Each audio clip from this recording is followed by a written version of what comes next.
Anubrata সুকন্যার jail মুক্তির জন্য দাতা বাবার মাজারে চাদর চড়ালেন তৃণমূল কর্মীরা। বীরভূম জেলা তৃণমূল কংগ্রেসের সভাপতি অনুব্রত মণ্ডল ওরফে কেষ্ট মণ্ডল, যাকে বীরভূমের বাঘ বলা হয়, বর্তমানে তিনি দিল্লির তিহার জেল রয়েছেন।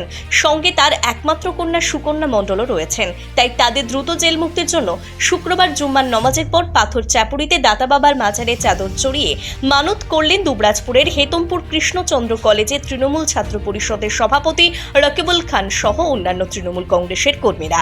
পাশাপাশি নানুরের কয়েকজন তৃণমূল কর্মীও হাজির ছিলেন। প্রিয় কেষ্টদা ও তার কন্যার জেল মুক্তির জন্য পাথর চাপুরিতে দাতা বাবার মাজারের সামনে শতাধিক দুস্থ মানুষকে দুপুরের খাবার খাওয়ানো হয়।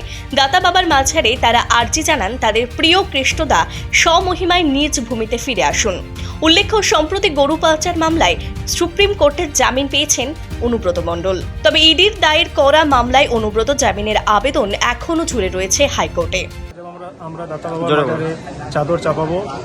কেষ্টদা আর কেষ্টদার মেয়ের জন্য আমরা আল্লাহর কাছে, দাতা বাবার কাছে দোয়া করব, যেমন তাড়াতাড়ি আমাদের বীরভূমের মাটিতে আমরা সমহিমায় কেষ্টদাকে দেখতে পাই। সেই জন্য আমরা চাদর চাপাবো।